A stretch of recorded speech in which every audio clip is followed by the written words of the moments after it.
I know the title of this video is going to sound a little bit negative, but before anyone just screenshots the title and posts it on the internet saying that I'm being negative and ungrateful, at least try to hear out towards the end of the video. And if I still sound negative or ungrateful after all my viewpoints, then feel free to post it. I probably earned the title at that point.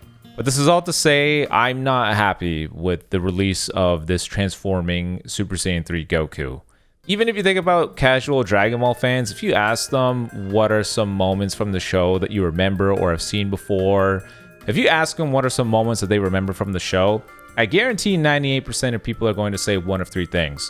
They're going to say when Goku went Super Saiyan for the first time against Frieza on planet Namek, when Gohan went Super Saiyan 2 for the first time going up against Cell, or when Goku went Super Saiyan 3 for the first time going up against MajinBlue. Tien talks about the earth shaking, feeling like everything's falling apart. The super awesome shout that Sean performed that was very, very memorable, even with the movie version of Super Saiyan 3 Goku.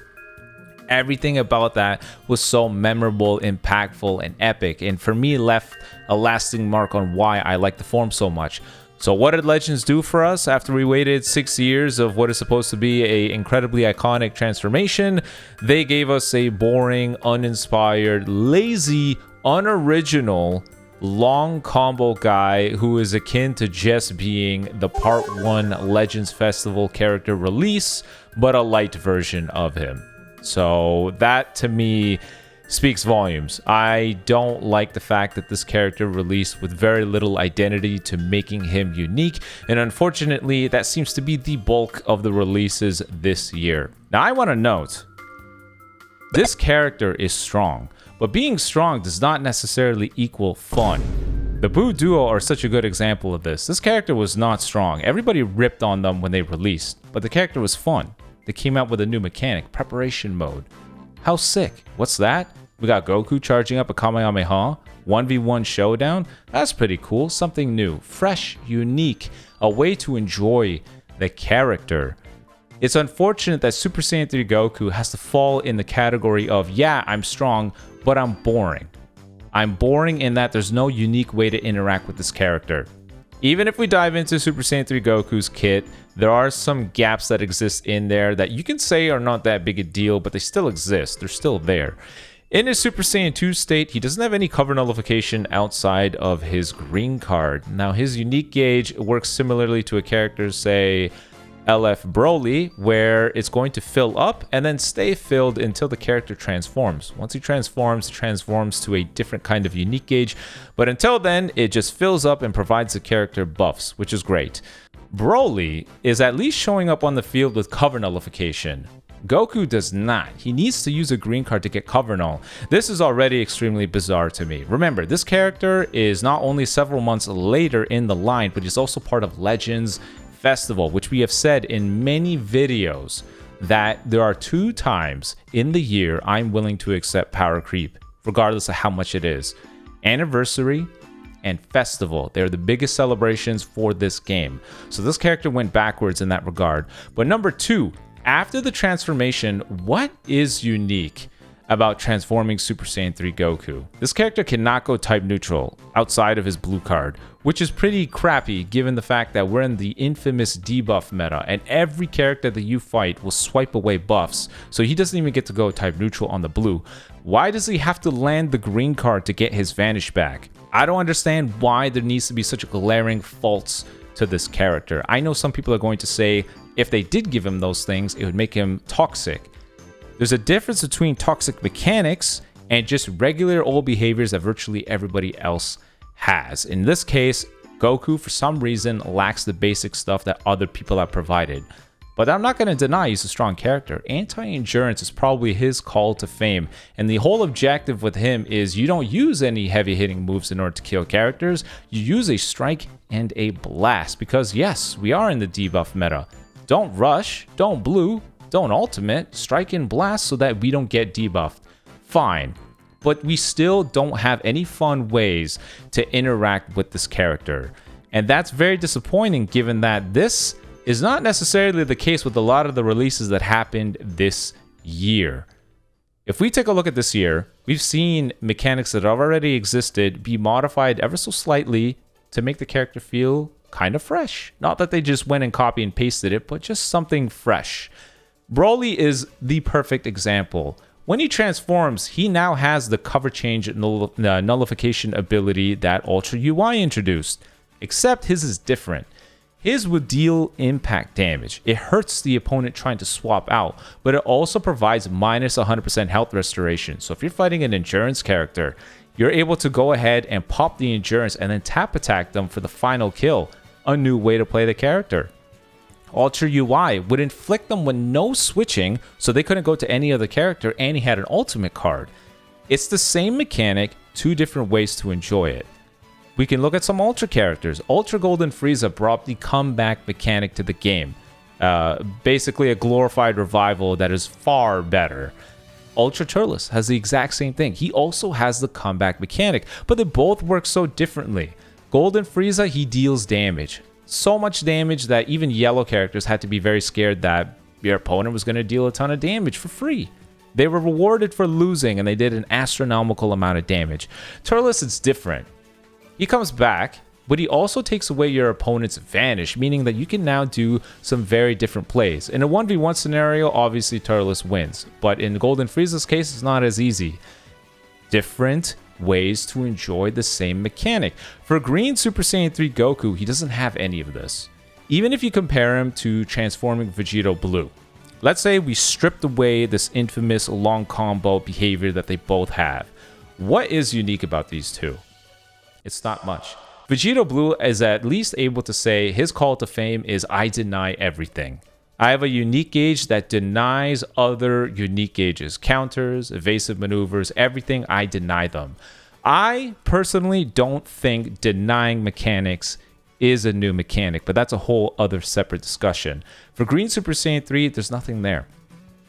Like I said, his call to fame is probably anti-endurance, but I don't have different ways of enjoying and interacting with this character to at least make him feel like he's something fresh and unique. It's something deemed worthy of Legends Festival.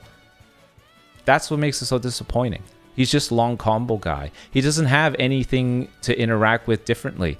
We can go compare him to his counterpart that released at the exact same point, Daima Goku. Everyone's praising not only his animations, but the way that he plays because he's fun. His whole call to fame is that you want to earn up the unique gauge, get a blue card and a green card, dump it, and then power up the character and do this over and over again, continuously amplifying this character. A character that gets far more powerful as time goes on and even has unique ways to interact with your opponent. He has AoE green card nullification. What a beautiful set of words to say. He also gets powerful when your opponent uses blue cards. When your opponent swaps out, he restores 50% of his vanish. When your opponent uses an ultimate, he now has level 2 card draw speed.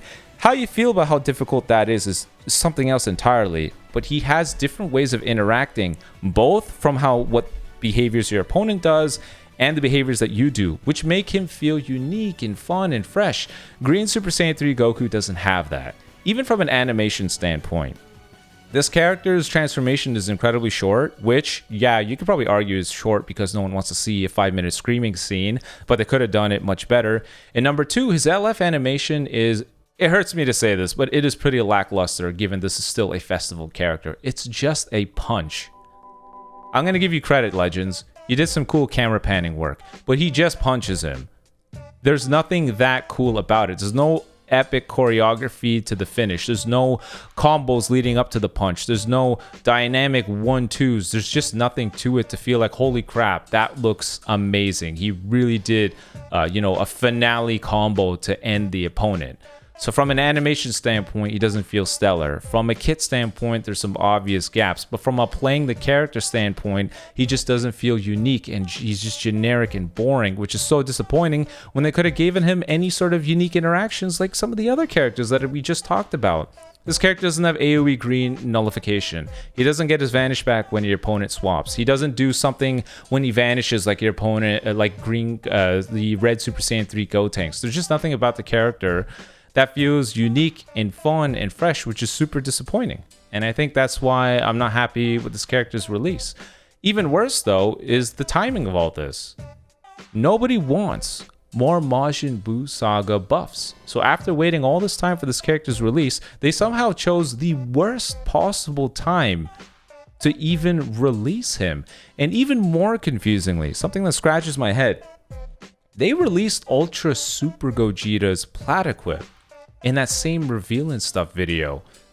Why wouldn't they just go with the Fusion Reborn Super Saiyan 3 Goku?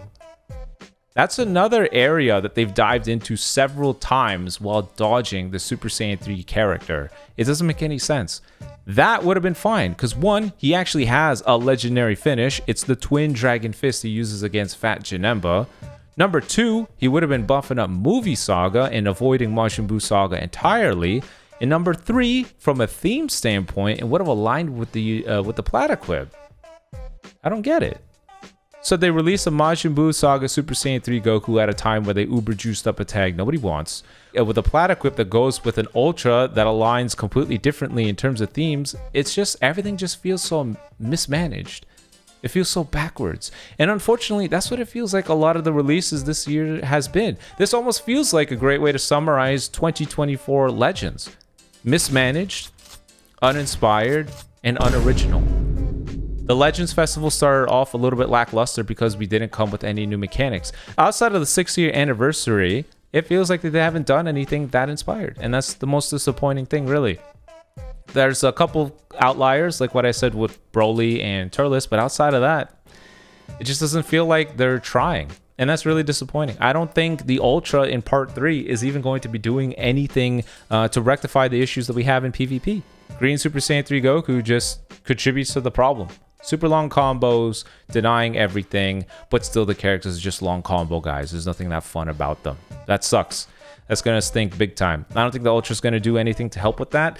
And yeah, I rambled on for far too long. So you let me know in the comment section below what you think. But this is all to say, I hope 2025 Legends is going to be better than what we've seen in 2024, because they rapidly need to get themselves out of this rut we're in right now, because I don't think majority of players are having fun. The long combo meta is far too stale. The characters are unoriginal, and the kits just feel uninspired. It just feels like they're coasting. And hopefully Legends knows what to do, and maybe next year they're going to get out of whatever rut we're in here, because it's a disservice to the people that have been playing for a long time. It's a disservice to the people that are longtime fans of the characters that they've released. You know, when they stink, after waiting all this time, it just leaves a sour taste, really. It's just very off-putting for people. I'm sure Goku Black fans are not 100% happy with that character that they got out. They just got hard boxed out and undertuned, and I'm sure Super Saiyan 3 fans like myself are probably thinking the same things that I am with this character's release. And yeah, it doesn't win for anybody. So you let me know in the comment section below what you think. If I'm wrong in being negative and ungrateful, then feel free to let me know. But if you think that there's some truth behind what I said, then let me know in the comment section below too. Just reminder to be respectful, since it is just an opinion piece. We're just here talking about how we feel about the game. If you disagree and you're having a blast at everything, then feel free. If you just disagree, at least just be respectful about it. Just say, yeah, you know, I don't feel that's the case. I have fun with all of this, and all the power to you. So that's going to be it. Hopefully you guys enjoyed, but until next time, peace.